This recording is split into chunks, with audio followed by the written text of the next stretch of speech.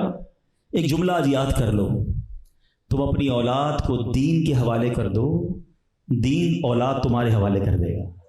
ہاں، اپنی اولاد کو دیندار بناؤ، مت کہو میرا ادب کرو، وہ دین بتائے گا۔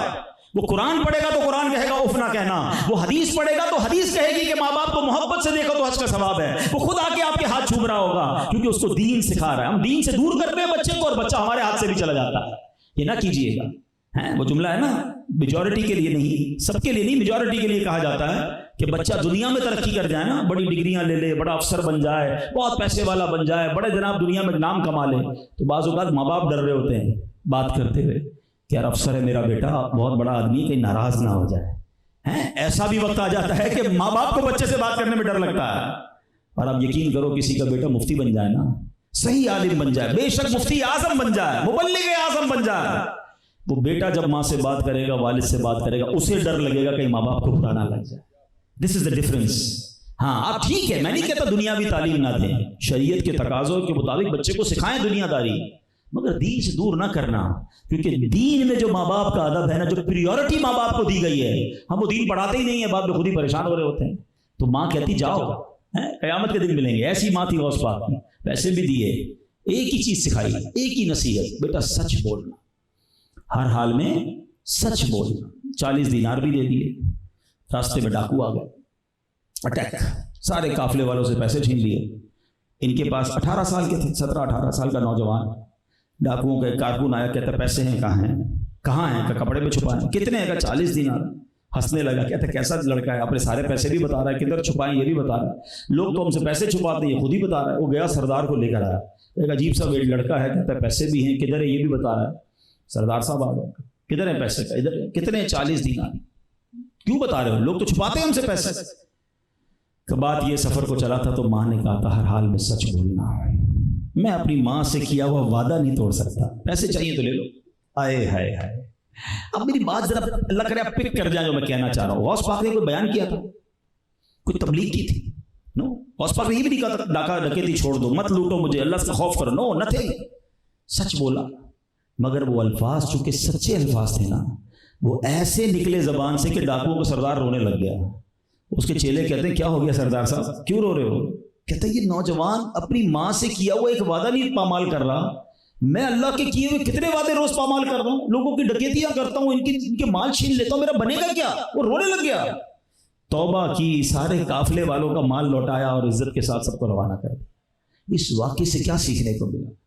زبان سچی ہونا، دل پیور ہو، پھر الفاظ دل میں اترتے ہیں۔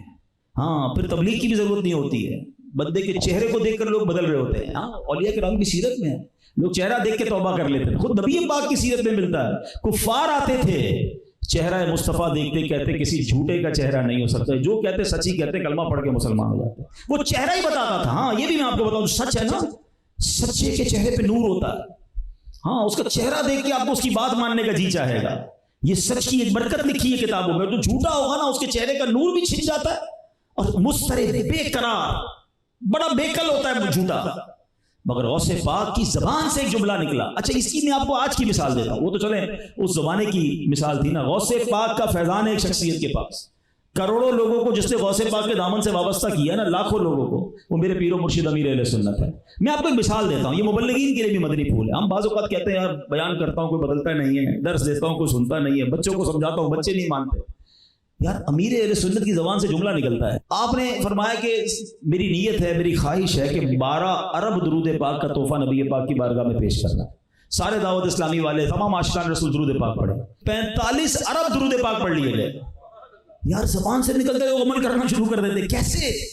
یہ وہی بات ہے، یہ فیضان غوث اعظم ہے، دل صاف ہونا جس کا، ہاں، پر نہیں مگر طاقت پرواز رکھتی ہے، جو دل سے نکلتی ہے نا وہ اثر رکھتی ہے، لیکن اس کے لیے پہلے دل صاف کرنا ضروری ہے۔ مبلغین کے لیے بھی مدنی پھول ہے، میں چاہتا ہوں کہ میری بات دل میں اترے نا، پہلے یہ صاف کرنا ہوگا۔ اندر سب گندگی بھری ہوئی ہو، جھوٹ بھی چل رہا ہو، غیبت بھی چل رہی ہو، بدگمانی بھی چل رہی ہو، کینہ بھی رکھا ہوا ہو، دشمنی بھی رکھی ہوئی ہو، اور میں کہوں میری باتیں لوگ مانیں، نہیں ہوگا۔ پہلے اس کو صاف کر لو، پھر تم سادی سی باتیں کرو گے نا، وہ بھی لوگ مانگنا شروع کر دیں گے، وہ بھی دلوں میں اترنا شروع ہو جائیں گی، وہ بھی لوگ اس پہ بدلنا شروع ہو جائیں گے۔ تو یہ فیضان غوث اعظم، غوث پاک کی سیرت کا یہ بدری پھول، کتنی بار یہ واقعہ سنا، میں تو جب سے چھوٹا ہوں جب سے سن رہا ہوں یہ ڈاکوں والا واقعہ، مگر سچے ہوئے کہ نہیں؟ سوال یہ ہے اگر واقعی غوث پاک سے محبت ہے نا قادریوں، تو پھر جھوٹ سے سچی توبہ کریں۔ یہ جھوٹ ایسی بربادی لاتا ہے نا، ہمیں اندازہ ہی نہیں ہے، ہماری برکتیں ختم ہو جاتی ہیں، ہمارے چہرے سے نور ختم ہو جاتا ہے، طبیعت میں سرور ختم ہو جاتا ہے، فیملی میں محبت ختم ہو جاتی ہے۔ اب دیکھیں نا، حدیث پاک میں آتا ہے جس کا مضمون ہے کہ جو ایک بار جھوٹ بولتا ہے رحمت کا اس کے منہ سے اتنی بدبو نکلتی ہے کہ رحمت کا فرشتہ 1 میل دور ہو جاتا ہے۔ اچھا علماء نے اس پہ بھی بڑی ڈیبیٹ کی کہ یار بدبو نکلتی ہے تو ہمیں کیوں نہیں آتی، ہم تو روز پیسٹ کر رہے ہوتے ہیں، برابر والے کو بھی نہیں آتی۔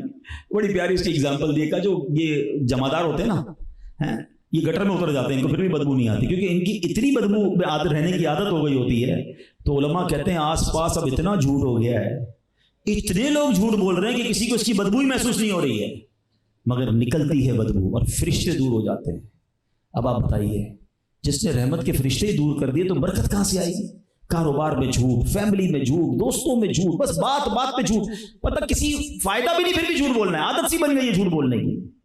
نہ کریں ایسا، یہ جہنم میں لے جانے والا کام ہے۔ نبی پاک نے معراج کی رات دیکھا جن کو عذاب دیا جا رہا تھا، اس میں ایک شخص کو ایسا عذاب دیا جا رہا تھا، زنبور کہتے ہیں، حک کہہ لیں، اس کو چبڑے پہ ڈال کر کھینچا فرشتوں نے، گدی تک لے گئے، پھر بائیں طرف لا کر گدی تک لے گئے تو یہ والی گدی ٹھیک ہو گئی، یہ والا جبڑا ٹھیک ہو گیا، پھر دوبارہ اس کو شروع، یعنی یہ رائٹ لیفٹ قیامت تک عذاب ہوتا رہے گا۔ فرمایا کیوں ہو رہا ہے یہ عذاب؟ کہ حضور یہ جھوٹ بولتے تھے۔ کیسے برداشت کرو گے؟ کبھی ڈینٹسٹ کے پاس گئے؟ زیادہ منہ کھولتا ہے جب کچھ کسی ٹریٹمنٹ کے لیے، جان نکل جاتی ہے تو چیر دیا جائے گا نا، کیسے برداشت کریں گے؟ بچپن سے سن رہے جھوٹے پر خدا کی لعنت، کبھی سوچا کہ ہم تو اتنا جھوٹ بولتے ہیں؟ تو نہ کریں ایسا، سچ بولیں۔ ہم سچے آقا کے امتی ہیں۔ میرے آقا تو وہ ہیں کہ 40 سال کی عمر میں بھی اعلان نبوت نہیں کیا تھا، اہل مکہ کے سامنے کھڑے ہو کر آقا نے فرمایا تھا بتاؤ میں کون ہوں؟ تو ان لوگوں نے کیا کہا تھا؟ آپ صادق ہیں، آپ سچے ہیں، آپ امین ہیں، سچے نبی کا میں امتی ہوں۔ اور ہمارے بارے میں لوگ کیا کہتے ہیں؟ نہیں بھائی نہیں، اس کی بات پہ بھروسہ نہیں کرنا ہے، جو کہتا ہے غلط ہی ہوتا ہے، آدھی بات ماننا ہے اس کی، ہاں جو وعدہ کرے گا پورا نہیں ہوگا، دیکھ کے پیسے دینا، پیسے واپس نہیں ملیں گے، ہاں سمجھ لے بھائی جو بولتا ہے غلط ہی ہوتا ہے۔ یعنی کسی مسلمان کا تعارف ایسا ہو رہا ہے، آپ سوچیں میرے بارے میں کوئی ایسی بات کرے گا کہ یار اس سے بات کرنے میں خیال کرنا، یعنی ہمارے بارے میں تو لوگ کہیں کہ امتی ایسا سچا ہے تو اس کے نبی کیسے سچے ہوں گے، امتی کے اخلاق ایسے تو اس کے نبی کے اخلاق کیسے ہوں گے؟ مگر انفارچونیٹلی آج مسلمان سے ڈر رہا ہے۔ تو بھول گیا آپ واقعہ، عیسائی نے مسلم سے پیسے لیے، عیسائی واپس ہی نہیں کر رہا تھا، کئی بار مسلمان گیا میرے پیسے دے دو نہیں دیے۔ ایک دن وہ چلا گیا ان کے پادری کے پاس، کہا یار آپ کے مذہب کا بندہ ہے، مجھے میرے پیسے نہیں دے رہا۔ اس نے پرچی لکھ کے دی، کہا جا کے اس کو دے آؤ۔ پرچی دی، اس نے پیسے نکالے، فوراً دے دیے۔ کہا پیسے بعد میں لوں گا، پہلے بتا پرچی میں کیا لکھا ہے؟ اتنے دن سے میں تو دھکے کھا رہا تھا، مجھے دیتا نہیں تھا، ایک پرچی پہ دے دیا۔ کہا نہیں پرچی نہیں بتاؤں گا، پیسے لے جا، تیرا کام ہو گیا نا۔ کہتے نہیں تیری مہربانی، پرچی تو دیکھوں گا۔ بڑی بحث ہوئی، آخرکار بہت ضد کی نے اس نے پرچی پکڑا دی۔ پرچی پتہ کیا لکھا تھا؟ اس عیسائیوں کے جو پادری نے لکھ کر دیا تھا، کیا تو مسلمان ہو گیا جو لوگوں کے پیسے ٹائم پہ نہیں دیتا ہے؟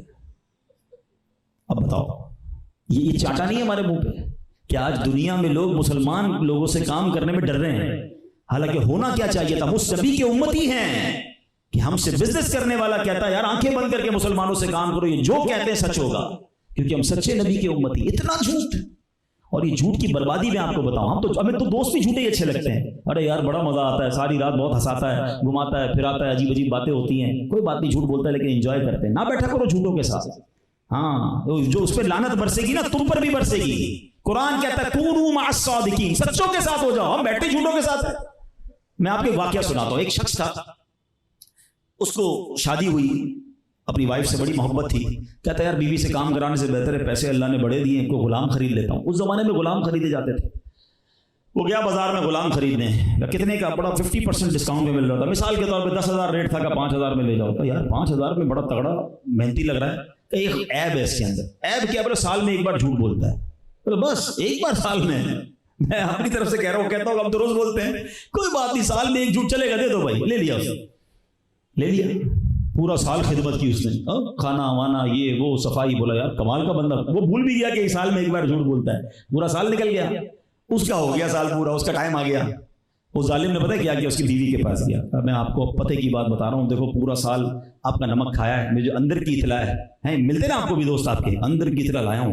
ہاں اس کے گھر میں یہ ہو رہا ہے, اپنے کو بھی کان لگا کے سننا ہے کس کے گھر میں کیا. کیوں سننا ہے بھائی, کیوں کسی کا عیب ڈھونڈنا ہے, کیوں کسی کے پرابلم ہم نے سننے ہیں. کہتا اندر کی بات لایا ہوں. کیا لایا ہوں؟ آپ کے شوہر نے دوسری شادی کا ارادہ کر لیا ہے, آپ کو طلاق دینے والا ہے, آپ سے دل بھر گیا اس کا, آپ کچھ کر لو. وہ بولتی میں کیا کروں, تم بتاؤ. میرے پاس ایک بابا ہے, ہاں اس کو آپ کو کرنا یہ ہے کہ اپنے شوہر کے گردن کے قریب کے بال کاٹ کے مجھے دے دو, وہ دم کرے گا, بس پھر وہ بال اس کو سنگانے, آپ کا جو شوہر ہے نا وہ بھول جائے گا اس عورت کو. بس اتنا سا کام ہے, اتنا سا کام. میم صاحب یہ اس طرح پکڑ لو اور اسی اس طرح سے بس یہ جب سوئے تو گلے کے پاس سے تھوڑے سے بال کاٹ دینا. کہا ٹھیک ہے آج رات ہی کاٹ دوں. بیوی کو لگا دیا اس کام سے. اب شوہر کے پاس گیا, صاحب اندر کی خبر لایا ہوں. یہ آتے نا آپ کے پاس اندر کی خبر لے کے, یہی کر رہے ہوتے ہیں, ادھر کی ادھر, ادھر کی لگائی بجائی. صاحب اندر کی خبر لایا. کیا آپ کی بیوی کوئی اور پسند آ گیا ہے اور آپ کو دنیا سے آپ کو قتل کرنے کا پلان بنا لے گا. مجھے میری بیوی مارے گی, پاگل ہو گیا ہے, اتنی محبت کرتی ہے. نہیں صاحب میں اندر, آپ دیکھیں آپ کا نمک کھایا, جھوٹ نہیں بولوں گا, آپ خود چیک کر رہے ہیں. بولا کیسے, آج رات جاگتے رہیے گا. اس طرح لے کر آئے گی اور آپ کی گردن پہ پھرانا ہے اس نے اس طرح. بولا پاگل ہو گیا تو. بولا آپ دیکھ لیجیے گا, اب جس کو یہ بتا دے اس کو ویسے ہی نیند نہیں آئے گی. وہ بستر پر آنکھیں بند کر کے جھوٹی موٹی لیٹا. آئی بیوی بھائی اس طرح بھی ہاتھ میں اور گردن کے پاس بھی لے آئی. وہ بیچاری آئی تھی بال کاٹنے, وہ سمجھا گردن پہ پھرانے آئی. اس کو نیند سے اٹھ کے پکڑا اور اپنی بیوی کی گردن پہ اس طرح گھما دیا. بیوی تڑپ تڑپ کر مر گئی, شوہر کو جیل ہو گئی اور بعد میں اس کو بھی پھانسی ہو گئی. ایک جھوٹ پورا گھر برباد. ہم سمجھتے ہیں جھوٹ کوئی چیز نہیں ہے, خاندان کے خاندان برباد ہو جائیں گے, کاروبار تباہ ہو سکتے ہیں. اللہ کو جو چیز ناپسندیدہ ہے نا, اور منافق کی علامتوں میں سے کہا گیا کہ جب بات کرے تو جھوٹ بولے, اور جھوٹ سے بچ جاؤ گے نا تو کتنے گناہوں سے بچو گے. ایک شخص آیا تھا نبی پاک علیہ السلام کی بارگاہ میں, کہا حضور میں نے سنا بہت ساری چیزیں منع کرتے ہیں, شراب کا بھی منع کرتے ہیں, بدکاری کا بھی منع کرتے ہیں, چوری کا بھی منع کرتے ہیں, میں اتنی ساری چیزیں نہیں چھوڑ سکتا. اچھا نبی پاک کی اب اس واقعے میں شان بھی پتہ چلتی ہے کہ کیا شاندار میرے آقا ہیں, جو چاہے فرما دیں. سرکار نے جو کہہ دیا وہ ہو گیا. کہ ایک چیز کا منع کرے تب اسلام لاؤں گا. آقا نے فرمایا اچھا ایسا کرو, جھوٹ نہ بولنا. بس اتنا ہی کام. کہاں اتنا, جھوٹ نہیں بولنا ہے, کلمہ پڑا مسلمان ہو. بولا یہ تو بڑا آسان ہو گیا, میں تو اتنے سارے گناہ کرتا تھا. گیا گھر پہ, ٹائم آ گیا شراب پینے کا, روز پیتا تھا. کہا یار شراب پی تو لوں گا, مگر نبی پاک نے کہا جھوٹ نہیں بولنا, کل جا کے بتاؤں گا کیسے, پوچھیں گے کیا کیا, تو شراب پی تھی. شراب چھوڑ دی.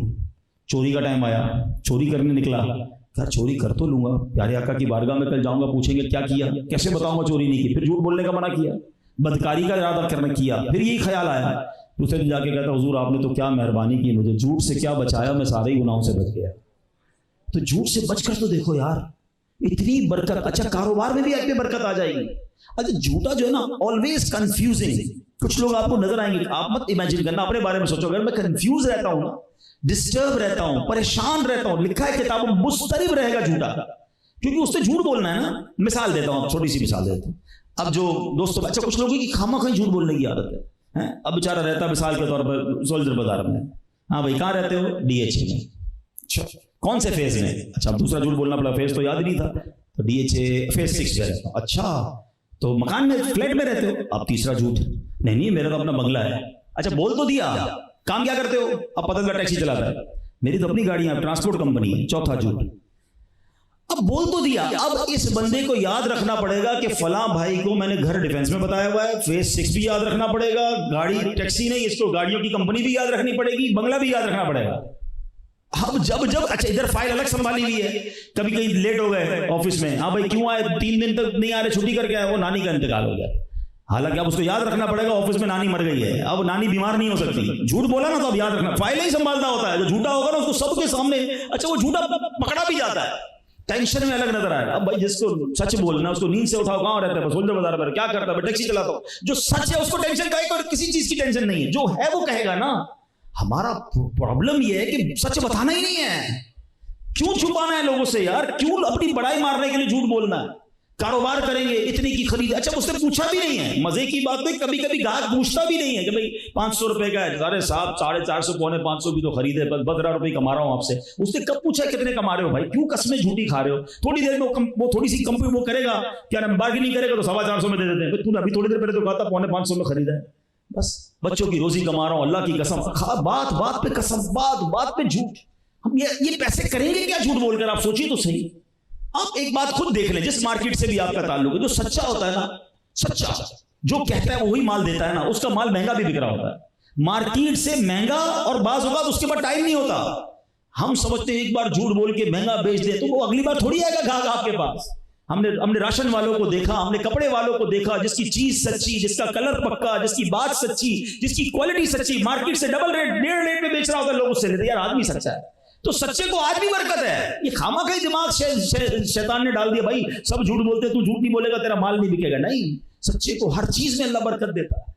چہرے پہ الگ نور ہے، بات اس کی الگ، لوگ ماننے لگیں گے. تو پلیز اے غوث پاک کے چاہنے والوں، غوث پاک سے محبت کا نام صرف یہ نہیں کہ ہم منقبت سنیں، ہم اجتماع میں آئیں، ہم لنگر کھائیں، نعرے لگائیں، چلے جائیں، یہ بھی کرنا ہے، مگر کچھ بدلاؤ بھی تو لاؤ نا اپنے اندر یار. تو غوث پاک تو بچپن سے سچ بولنے کی بات کر رہے ہیں، اور ہماری زبان پر ہی سچ نہیں آتا. پھر یہ جو نوجوان بیٹھے ہیں، آخری بات، مذاق میں جھوٹ، مستی مذاق، خامہ خواہ جھوٹے لطیفے سنانے، جھوٹے واقعات سنانے، لوگوں کو ہنسانا ہے. حدیثوں میں آتا ہے جو لوگوں کے ہنسانے کے لیے جھوٹ بولتا ہے وہ روتا ہوا جہنم میں جائے گا. کیوں؟ مطلب لوگوں کو ہنسانے کے لیے ہم نے جھوٹ بولنا ہے؟ نہیں کریں ایسا. مزاح کریں، ہاں جائز مزاح ہوتا ہے. مزاح کیا ہے؟ میں بھی ایسی بات کروں، میں بھی مسکراؤں، آپ بھی مسکرائیں، کہ کوئی جھوٹی بات بھی نہ ہو، کسی کی دل آزاری بھی نہ ہو. ہمیں تو مذاق ہی وہ والا آتا ہے، پہلے کسی کی فلم چڑھائیں، کسی کا نام بگاڑیں، کسی کی نقل اتاریں، پھر میرے دوست ہنسیں گے تو مزہ آئے گا. یعنی پہلے ایک کا دل ٹوٹے تب جا کے میرے دوست مسکرائیں. ایسے مذاق کا کیا کرنا ہے کہ کسی کی دل آزاری حرام کام کر کے میں ہنس رہا ہوں؟ نہ کرو ایسا. سرکار دو عالم علیہ السلام کا مزاج مبارک کیسا ہوتا تھا؟ ایک خاتون آئی، کہتی حضور مجھے اونٹ چاہیے، آپ مجھے اونٹ عطا فرمائیں. نبی پاک فرماتے ہیں اونٹنی کا بچہ دیں گے تم کو. کہا حضور مجھے اونٹ چاہیے، آپ اونٹنی کا بچہ دیں گے؟ حضور مجھے اونٹ عطا فرمائیں، ہم تمہیں اونٹنی کا بچہ دیں گے. کہا حضور مجھے اونٹ چاہیے. نبی پاک نے فرمایا کہ ہر اونٹ کسی نہ کسی اونٹنی کا بچہ ہی ہوتا ہے. اب دیکھیں کتنی پیاری بات، سب مسکرائے اور اونٹ بھی مل گیا. تو مسکراہٹیں بکھیرنے کے لیے جائز طریقے سے بھی تو بات ہو سکتی ہے، لیکن ہم تکلیف دے کر جو مذاق اڑاتے ہیں نہ کریں. کسی کا نام رکھ دیتے ہیں، لمبا چھوٹا موٹا کانا، نہ. اگر کسی کے اندر کوئی عیب ہے تو اللہ کا شکر ادا کرو، یا اللہ تو نے مجھے پرفیکٹ بنایا. جیسا طوطلا بولتا ہے دوست، ویسے ہی طوطلا بول کے اس کا مذاق اڑاتا ہے. وہ روتا ہوگا گھر جا کر، آپ کے سامنے نہیں روتا کہ یار کاش زبان ٹھیک ہوتی، دوست میری بولنے کا، میرے چلنے کا مذاق، جیسا لنگڑا چلتا ہو، جیسا لنگڑا چل کے دکھا رہے ہوتے. کبھی بھی نہ کرنا. عربی کا ایک مقولہ یاد کر لو، من ضحکا ضحکا، جو ہنستا ہے پھر اس پر ہنسا جاتا ہے. ایسا نہ ہو کل مجھ پر لوگ ہنسیں. ہنسنے میں مزہ بڑا آ رہا ہے، لیکن کسی کا دل دکھا کے مت ہنسو، کسی کی دل آزاری نہ کرو. تو بہرحال میرے پیارے اسلامی بھائیوں، غوث پاک کی سیرت کے 2 واقعات اور ان سے 2 میسیجز کہ بچوں کی شادی کرنی ہے، اپنی شادی کرنی ہے تو پریورٹی دینداری کو دیں، اور زندگی میں کبھی بھی جھوٹ کے قریب نہ جائیں. اللہ مجھے اور آپ کو ہمیشہ ہر حالت میں سچ بولنے کی توفیق عطا فرمائے، سچوں کی صحبت نصیب فرمائے، فیضان اولیاء نصیب فرمائے. الحمدللہ.